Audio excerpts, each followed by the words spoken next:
Out of the park baseball 25, we are now entering the offseason, and between the end of the 2030 season and this episode, it has been about a week and a half for me since I last played OOTP. I'll tell you what, I went on vacation, I was sitting on the beach, I was reading a book, the sun was shining down on me, I was hearing the ocean waves crashing onto the shore, and I was just sitting there absolutely stewing.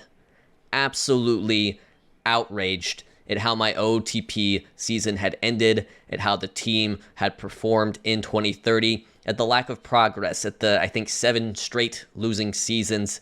I was stewing, I was mad, and now it's time for me to redeem myself, and that begins by having a good offseason.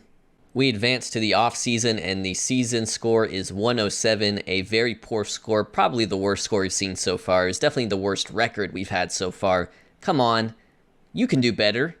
That said, John Fisher has extended my contract 3 years at $600K per year, so I will not be fired for at least 3 more years. Our new budget is $122 million, which is about what it's always been. In terms of our goals, he wants us to play to 500 ball. We didn't do that last year, although he was happy we were able to add DeGrom, so that appeased him. Although I will point out, DeGrom is retiring, which makes perfect sense. He is very, very old, but it did technically meet our requirement of adding a Cy Young winner. Still working on increasing attendance and fan interest. Haven't really done that. Building the farm. He wants top 6. We're at top 8 right now. We've been top 6 at times, but never when the game actually checks to see if I've completed the goal. So we'll see. We can hopefully reach that farm system goal at least at some point this year. Improving our international amateur fines. That's something we're working on. We're going to need Castellanos basically to come through.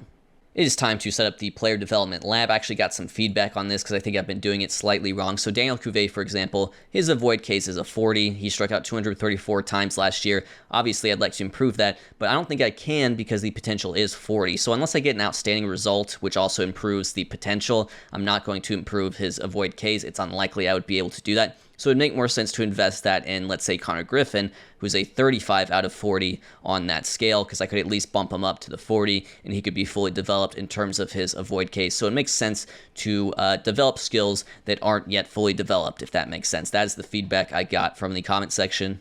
So with that in mind, here's how we'll set up our player development lab this offseason. Chris Baker will work on the plate discipline. Let's get those walks up. He only walked 43 times this year. Cam Caminiti will work on increasing his movement. If he's able to do that, he may be a starter for us. Tyler Pitzer, increased velocity. I'm really excited about this guy.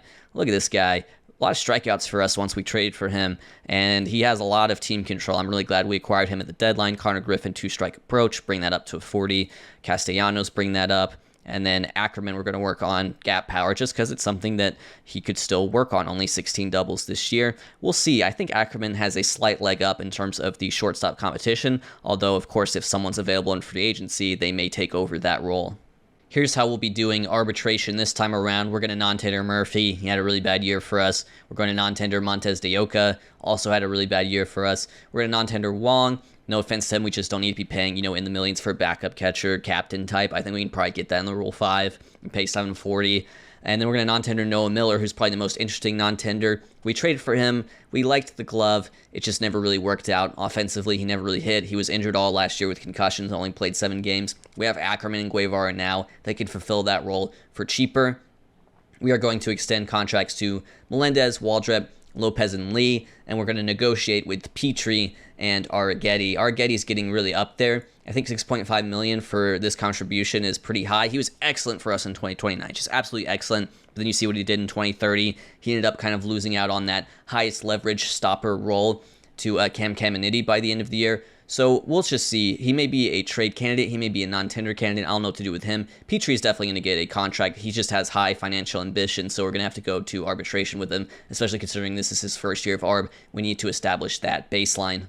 In fact, we should probably talk potential trade candidates for this offseason because there are definitely a few. Arrighetti, with that ARB estimate getting high, we kind of had to go through the same thing with Ronan Kopp, right? Frank Trejo has a 45 home run allowed potential, and 42 is what he allowed this year. That led the league. He also had the lowest BABIP, and he wasn't very good. 93 ERA plus. Eric Segura has the same problem. He's also a 45, and I really don't like having anyone with a 45 in that particular stat, but at least he's performed a little bit better in terms of his ERA. I'm okay with Segura being like our 5 starter this year. Shimizu is the obvious one, I think. Shimizu has 1 year left on his deal at $10.9 million. We also have DL Hall, who has, I think, 1 more option year left, if I'm correct, so I've got to make sure I accept that. I'd rather hold on to Hall because he has the tenure and because he didn't do as well last year. I think Shimizu last year with a 4-WAR season should be pretty tradable, and if we can get a pitcher with, 2 or 3 years of control, I think that would be the smart thing to do. I'm glad we got Pitzer because Hall and Shimizu, those guys are running out of time on the club for us, so I'm glad we at least got Pitzer at the deadline to get a young, cost-controlled, good starter. And then finally, I think Connor Griffin could be a trade piece because Chris Baker has proven, I think, with his now 70 outfield range and his defensive metrics, that he can play center. And if he's going to play center, we did trade for Andrew Wiggins, not the basketball player, this past offseason, and I think he'll hit. And I think he'll be, our starter versus right-handed pitching in the outfield. And that kind of leaves Griffin as the odd man out. I was anticipating Griffin center, Baker left for like a crazy good defensive lineup. And of course, Griffin has great power potential, but that avoid Ks is definitely going to be an issue for him. So we could trade him. It would just sort of depend on, the quality of offer we receive in return. This first trade is probably going to be the biggest one. We are going to say goodbye to Connor Griffin, who was the first draft pick we ever made way back in 2024.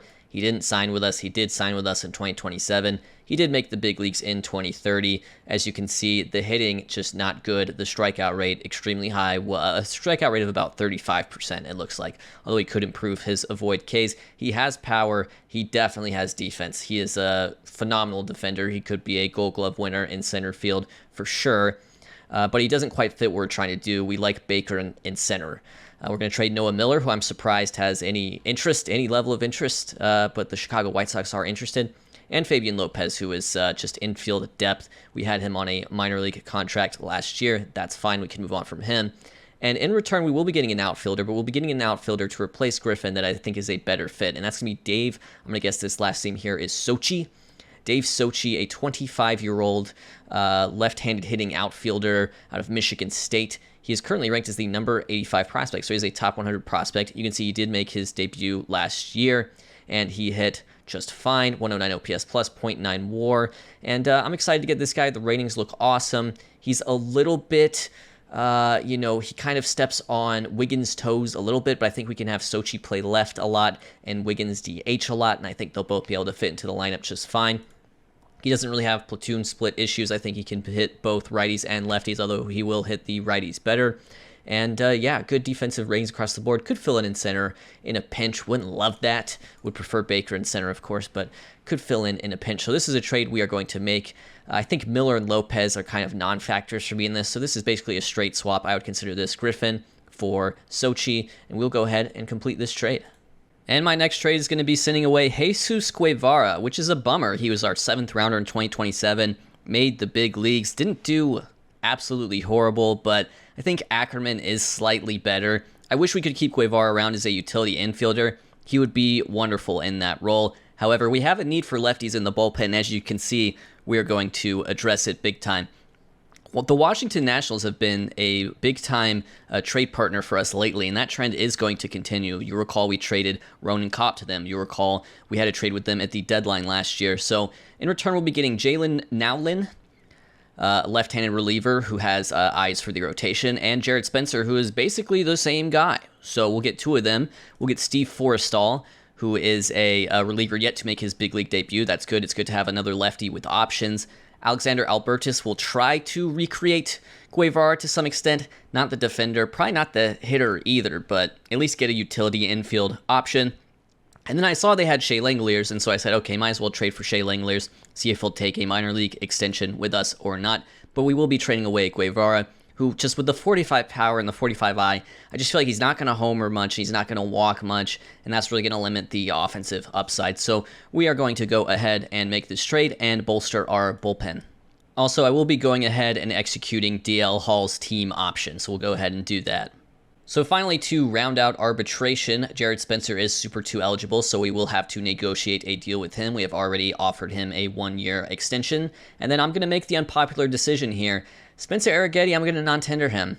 I know he had a really good ERA for us last year. I guess 3.39 isn't that amazing, but a perfectly good ERA last year, I should say. We can see his career splits, not his hitting splits, but his career stats for us.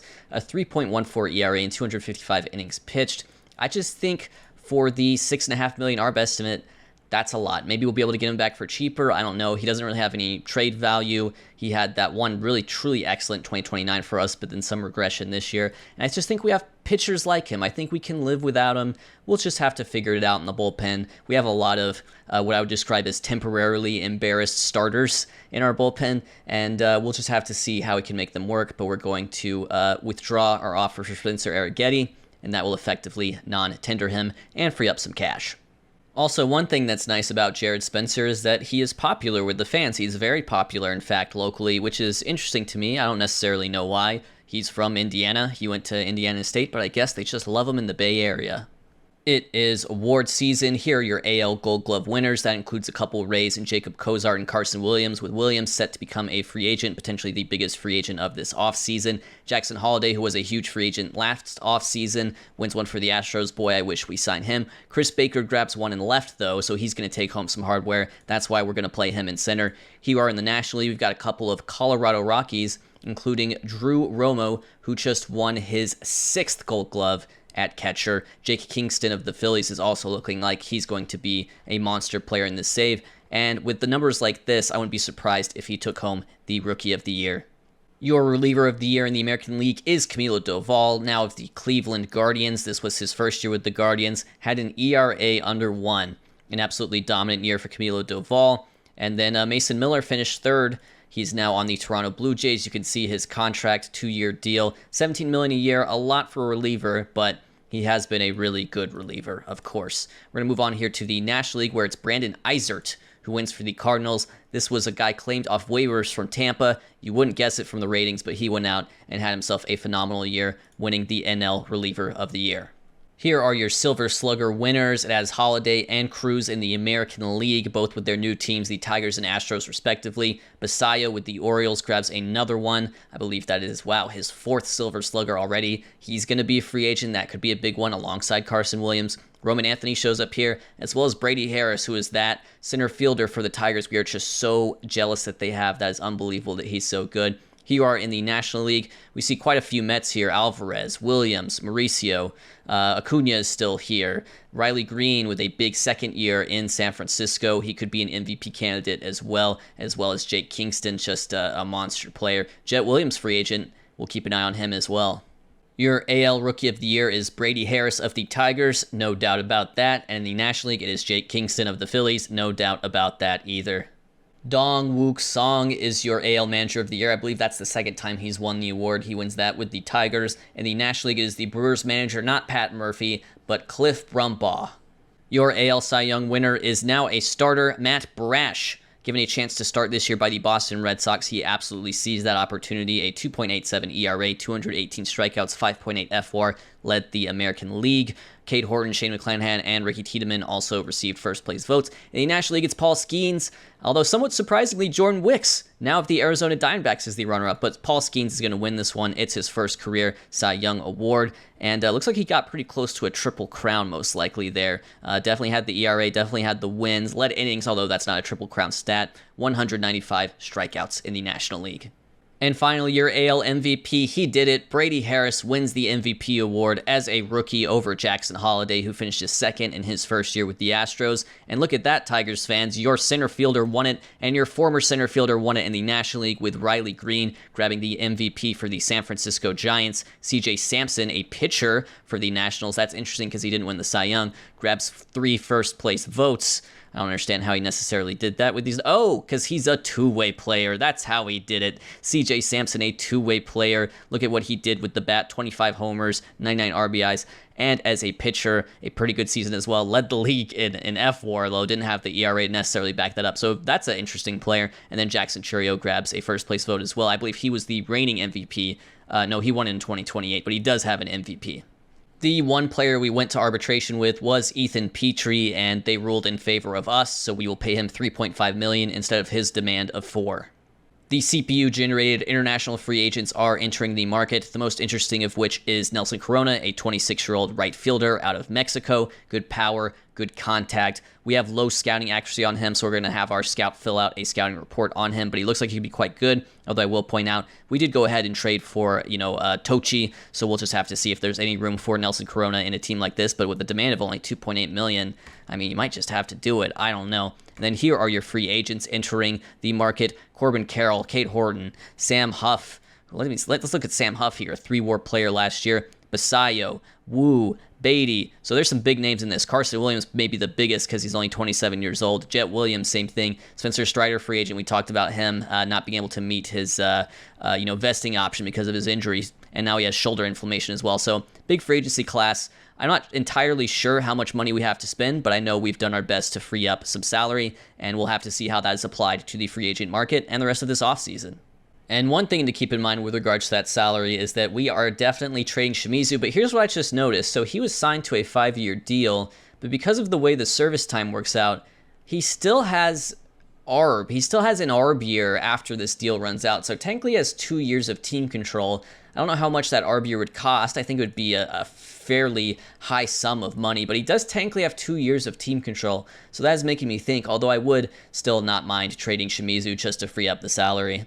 I like Basayo out of all of these guys the most. I think I'm going to keep an eye on Jet Williams as well, although he is fragile, so that's a little bit less excitement. But I like Basayo. He wants a 5-year deal, which is interesting. Like when I tried to offer him a 6-year deal, he wasn't having it. He wants a 5-year deal. I guess he wants to sign another big contract after this one because he's only 26 years old. So we'll see if he takes this potential offer from us. It is more backloaded than what he wants and what he's getting offered from the Red Sox, who we're bidding against. But yeah, we're going to make this offer, and I think we'll consider this basically the final offer for Basayo. I'm just interested to see if he will listen to it.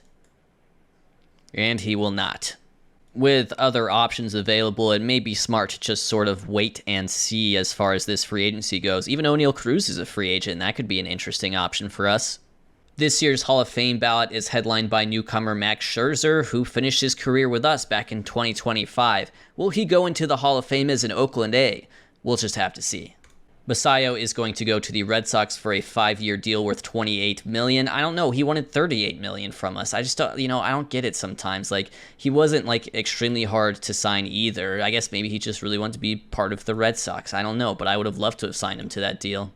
December 11th, we are here at the winter meetings. We did not land the first overall pick, despite having the worst record, but we will pick second, so not a terrible outcome for us. This is only the second time we've picked in the lottery throughout this entire save. Both Carson Williams and Kate Horton have gone to the Yankees. Jet Williams is going to go to the Phillies on an 8-year deal. Brett Beatty was also a free agent, but he's going to go back to the Mets on a 5-year deal. Corbin Carroll to the Rangers on a 4-year deal. I wouldn't mind signing any of these contracts, really. Yeah, I don't know. It's just, it seems harder for me to sign than based on what these guys are actually signing on. Maybe I just need some tips as far as negotiating with these big money free agents.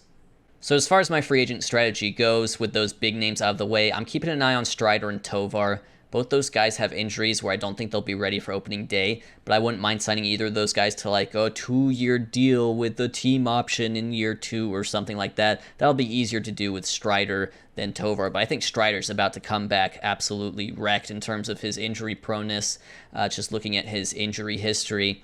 Torn flexor tendon in the elbow back in 29, and then shoulder inflammation with one setback already in 2030. So we might have to wait until the new year to see if that demand comes down a little bit. Otherwise, it could be going back to the well on Pasquantino or Jace Young if they're willing to sign with us. So I'll keep an eye on those guys as well. It is time for the Rule 5 draft. We've gone ahead and protected a couple players, including our former first-rounder Chris Greer from back in 2026, added him to the 40-man roster. And yeah, we're ready to draft. I'm curious to see if there's any sort of backup catcher options available. There's really no one available that I'm personally interested in here, so we're not going to make a selection. The Dodgers did steal Xavier Edwards away from us. They picked second, we picked first, although we declined to make a selection. I'm okay with that. You guys can have him. It is January 3rd. I'm going to go ahead and make this offer on Tovar. I think we could use some help in the middle infield, and he is a pretty good middle infielder when healthy. Meanwhile, Strider's injury proneness is officially wrecked, and his demand is still for 1 year, $20 million. But he's not even going to be able to play that full year. He's not going to be able to play until like June or July, so we'll hold off on him for now. January 13th, preseason starts tomorrow, and I've got my last 2 trades lined up, and it's somewhat of a gambit. It's somewhat with the hope that we get Tovar, because if we don't get Tovar, we might be in trouble with some of these trades. But anyways, here's the first one. It's the least interesting of the two. We're going to get Seth Johnson back. You recall we traded for him, and then we traded him away at the deadline. So that trade was Montes de Oca, Gillen, and Rivera. With the Orioles, we got him. He pitched well for us for his first few months of the year, 3.27 ERA and 21 starts. And then we traded him in the deal that also involved Chase Young. We got Andrew Wiggins, and we got Tyler Pitzer, who I'm really excited about. So we're just going to get Seth Johnson back. He's got 1 year left on his deal. The Orioles are keeping 40% of it, and the Cardinals will keep 5% of it. We'll also get Wyatt Sanford because we have a need for middle infield right now, and he can play shortstop. It's not going to be the most amazing shortstop in the world. He's not going to hit any homers, but he can play a little bit. He can play a little bit of shortstop. I like that he's a left-handed hitter. And again, this is part of a sort of multi-trade gambit. We're hoping we get Tovar. Anyways, we're giving up these 5 guys. Forstall is the main one. We just traded for him. I just noticed he's outspoken, so I think I'm okay having him and, letting him go and having Saucedo as my young optionable reliever. And then these guys are all just, kind of borderline, not really big leaguers. Jesus Miranda is one guy we have been keeping our eye on. He had a good season in rookie ball last year, but just as far as my scout, he doesn't really see him as a rotation option. VZ, the catcher here, was a 2024 7th rounder, so at least we're getting something for a guy we drafted. We're going to go ahead and make this trade. We're going to add Seth Johnson to our rotation. We're going to add Sanford in sort of the middle infield rotation. And here it is, our big trade of the offseason. We are getting rid of Caminiti, even though I was comfortable adding him to the rotation. We are getting rid of Ackerman, even though I was comfortable having him as my starting shortstop. We're getting rid of Hall. He has 1 year left on his deal. That was that team option when we signed him to that extension. Here are his stats. Honestly, apart from 2029, never really reached his full potential with us, despite excellent ratings across the board. Kind of a disappointing career in an Oakland A's uniform. Ben Ryan, who we traded for at the trade deadline last year, I think he's still got some potential up the middle. Nathan Martorella, who had a big year in AAA, although did not play in the majors for us in 2030, just a 40-man depth guy. That's who all we're getting rid of. Here's what we're going to get in return. We're going to get 2 years of Jared Jones at about $15.8 million, so I think he'll become the highest paid player on the team. You can see these last 2 years particularly, he's been very good for Pittsburgh, been an all-star in both of those years. Hopefully that trend continues. And Termar, we're going to get Termar Johnson, one of my favorite players. I will note he is fragile, but he is also only 26. He's on a pretty team-friendly deal. We're going to get 6 years of him, listed as a shortstop, not going to play shortstop for us, probably going to play second base. So that's the trade we're going to do. We're going to have to finagle our money a little bit. We're going into the preseason. We're going to have to, set up our budget in a way that allows us to also get Tovar, because we're making this deal, getting rid of Ackerman with the hope that we get Tovar, and we have Johnson and Tovar up the middle. We'll just have to make it work. We'll have to see. It's a big gambit, but we're going to make this trade. It is a big trade with the Pittsburgh Pirates. And with that, we move on to the preseason, and we do indeed ink a deal with Ezequiel Tovar. It looks like this, $12 million for this year with far more expensive team options the following 2 years after that. If he performs well, I hope he'll perform well. You can see he's been a very good player in this save up to a certain point and has struggled with injuries, mainly that broken kneecap. So we'll wait for him to come back from that. He's still got 6 months, but once we get Tovar and Johnson up the middle, that's going to be a pretty good look for us up the middle in the second half of the year. January 15th also means it's time for the International Amateur Free Agent window to open. Here are some of the guys we have been looking at from this year's class. We have a few 5-star guys at the top. One of them is Arturo Escobedo, a shortstop nicknamed Pumpkin, known for his 85 power potential on the 20 to 80 scale. Gilberto Herrera, a Dominican outfielder, center fielder he's listed at. I'd probably play him in left. Big power potential as well. And Nick McKinnon from Aruba. Listed as a third baseman. Looks like he could be a pretty good third baseman to me, and also with big power potential. We're kicking off this window with a couple smaller signings. One of them is Sergio Anaya, a Venezuelan third baseman. Looks like pretty good potential across the board. Also like his personality traits, high work ethic, high intelligence. We signed him for $430,000. And also a pitcher. You don't see too many pitchers signing with us during the international free agency class. But Tome Santarita, a Venezuelan starting pitcher, good stuff potential, good home run allowed potential, a nasty changeup if he works on it. He's going to sign with us for $750,000. McKinnon has signed with the Mets. Escobedo has an offer from the Red Sox that's greater than our remaining pool, so we're going to have to retool as far as who we're offering on, because we were first looking at McKinnon and then Escobedo. So I'm going to pivot first to Herrera. That is the outfielder we were looking at. And we will sign Herrera. That was only for $1.5 million, so we're spreading the love a little bit here. Didn't land McKinnon, didn't land Escobedo, who are kind of the big money guys, but we will get Herrera as a nice consolation. We have about $3 million to work with here left. I'm going to be looking at Fidel Burgos, who is a big power, big bat, not so much defense type of, really DH. And then Alfredo Ramirez, who I think is the best starting pitcher in the class.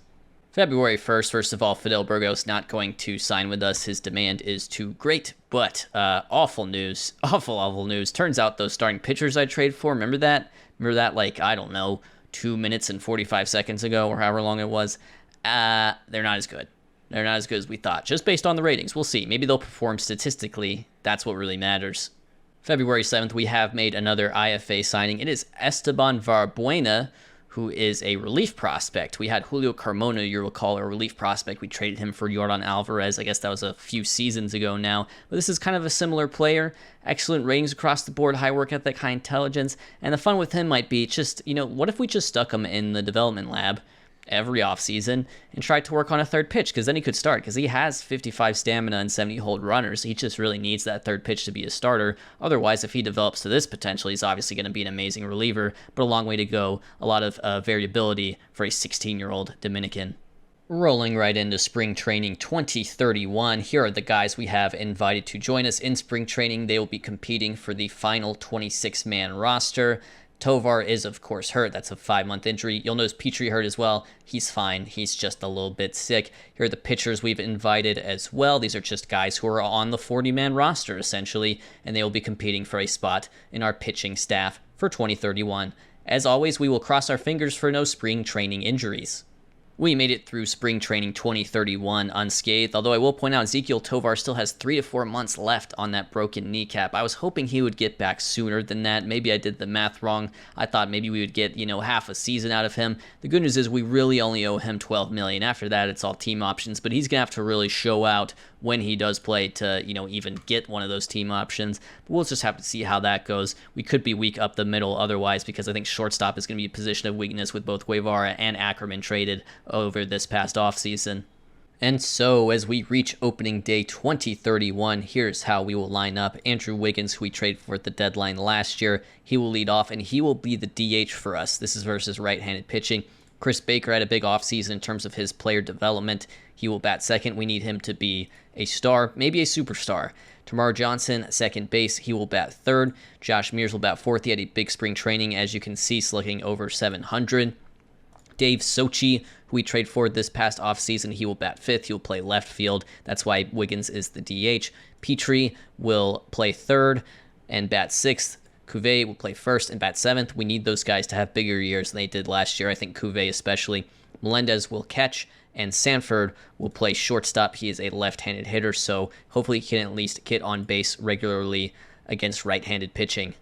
I'll also point out that at catcher versus right-handed pitching, we'll have Matthew Woods starting every other game with Jaden Melendez, so it's kind of a platoon. It's mostly to say, hey, whenever Wood is going to spell Melendez, I want it to be versus a right-handed pitcher because Wood is a left-handed hitter. Here's a look at Wood. We traded for him. He was in that Joey Ortiz trade when we first acquired Ortiz. We traded Henry Bolte and Nick Allen, and then he was also traded alongside Matt Chapman for Cole Reagans. That trade did not work out particularly well, and eventually we got him back on a minor league deal, and he's back in this organization, and he's going to be our backup catcher, at least for now.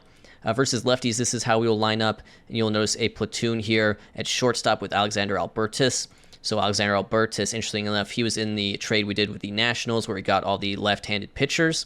But then I didn't realize he was set to become a minor league free agent, so he became a minor league free agent. So we offered him a minor league free agent contract, and he accepted it. So he is back here. I should switch this to my head scout. But he's a righty, and he's basically going to platoon with the other, who's the new shortstop? Sanford. So there you go. I'm still learning things on the fly here. Danny Kennerly, who we got at the deadline last year, did not perform well for us once we promoted him to the majors. Not at all. but I still have some faith in him, and I'd like to see him get in the lineup there. So we're going to have him as the DH versus left-handed pitching. That means Wiggins will sit. That's the only switch that'll be. But yeah, that's how we're going to line up. It's some platoon action going on. But hopefully, this lineup performs well. I think this is going to be potentially a long lineup because catcher and shortstop are really the only positions I'm not counting on in terms of offense. And even Melendez was an above-average hitter back in 2029.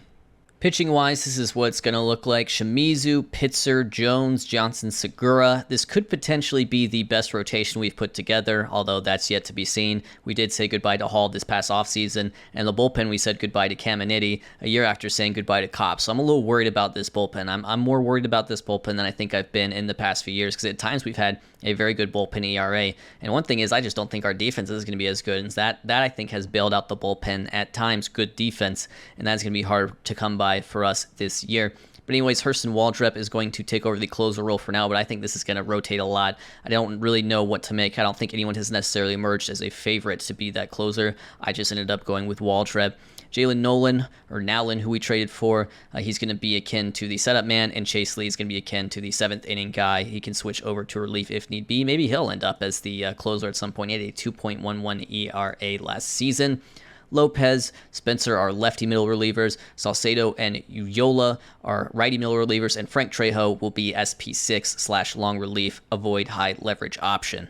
So that's how it's going to be heading into 2031. I don't necessarily feel the best about this offseason, but I thought there were some interesting moves, and hopefully it leads to interesting results in 2031.